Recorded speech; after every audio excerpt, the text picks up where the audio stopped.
जैसा कि आपको पता है, मैं आपको करंट रेशो के क्वेश्चन करवा रहा हूँ। इससे पहले मैं आपको 10 क्वेश्चन करवा चुका हूँ। अगर आपने उन क्वेश्चंस की वीडियो नहीं देखी, तो प्लीज़ एक बार उन वीडियो को देखना, फिर ये वाली वीडियो देखना, आपको चीज़ें ज़्यादा अच्छे से समझ आएगी। अकाउंटिंग रेशो के क्वेश्चन करने का सबसे बढ़िया तरीका होता है कि आप क्वेश्चन को अच्छे से रीड करें, ये देखें कि गिवन क्या-क्या है, फिर ये देखें कि आपको फाइंड क्या करना है। क्वेश्चन आपकी स्क्रीन के ऊपर ये रहा, पढ़ लेते हैं। Current liabilities of a company were 1,75,000 and its current ratio was 2:1. It paid rupees 30,000 to a creditor. Calculate current ratio after payment. आपको करंट रेशो फाइंड करनी है, लेकिन 30,000 की पेमेंट के बाद। स्टार्ट करते हैं। करंट लाइबिलिटीज दी गई है 1,75,000। करंट रेशो दिया गया है 2:1। क्रेडिटर को 30,000 रुपये दिए। तो करंट रेशो के लिए तो हमें करंट एसेट की भी जरूरत पड़ती है, करंट लाइबिलिटी की भी जरूरत पड़ती है। अब इसके अंदर क्या हुआ, हमें करंट लाइबिलिटी तो दी गई है, लेकिन करंट एसेट नहीं दी गई। तो करंट एसेट को फाइंड कर लेते हैं करंट रेशो की हेल्प से। कैसे? करंट रेशो बराबर होता है करंट एसेट अपॉन में करंट लाइबिलिटी। तो करंट रेशो 2/1 हमें दिया गया है, करंट एसेट हमें फाइंड करनी है, करंट लाइबिलिटी हमें दी गई है 1,75,000। यहाँ पर हमने क्रॉस मल्टीप्लाई करा। जब हमने क्रॉस मल्टीप्लाई करा तो 2 को मल्टीप्लाई करा 1,75,000 को, 1 को मल्टीप्लाई करा करंट एसेट से, तो ये आ गई करंट एसेट। जब हमने 2 को 1,75,000 से मल्टीप्लाई करा तो हमारा आया 3,50,000।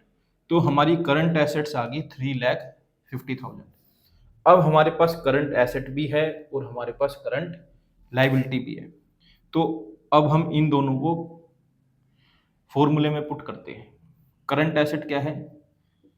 3,50,000, जो कि अभी अभी मैंने फाइंड करी। करंट लाइबिलिटी कितनी है? 1,75,000, जो कि मैंने अभी अभी, जो कि हमें गिवन है, जो कि हमें गिवन है। यहाँ पर पॉइंट करने वाली बात यह है कि उन्होंने क्रेडिटर को 30,000 रुपये की पेमेंट करी है।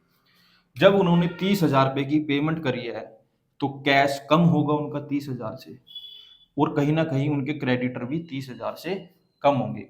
ये बात हमें अच्छे से पता है कि कैश क्या होता है, करंट एसेट। हमें ये भी पता है क्रेडिटर क्या होता है, करंट लायबिलिटी। तो उन्होंने यही बोला है कि करंट रेशो निकालो क्रेडिटर की पेमेंट के बाद।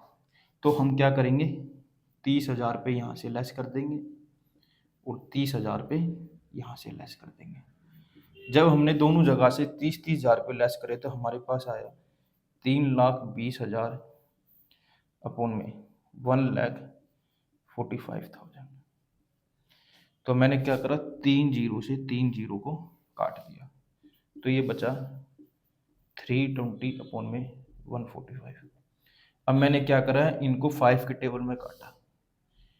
5 2 जा 10, 45 9 में, 5 6 जा 30, 20 बचा 4 पे, तो ये आ गया 64 अपॉन में 29।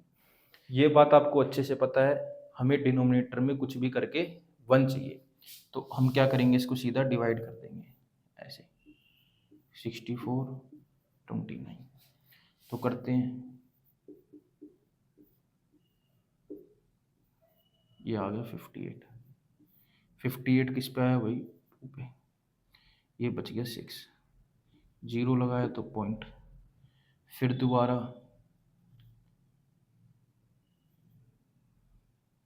58, फिर दोबारा 2, ये आया 2 0।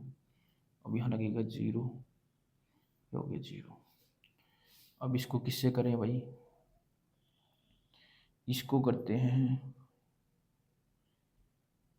6 से करके देखते हैं। 54,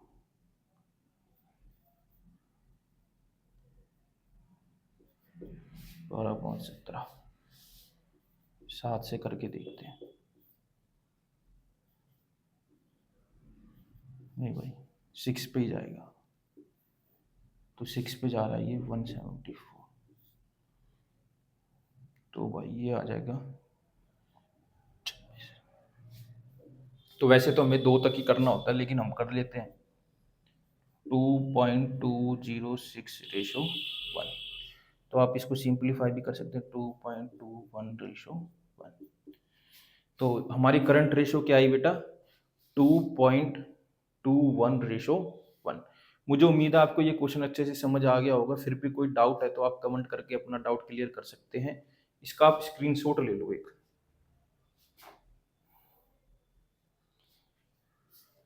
थैंक यू फॉर वॉचिंग। मेरे साथ ऐसे ही जुड़े रहिए, मैं आगे भी आपके लिए ऐसे ही अच्छी अच्छी वीडियो लाता रहूँगा।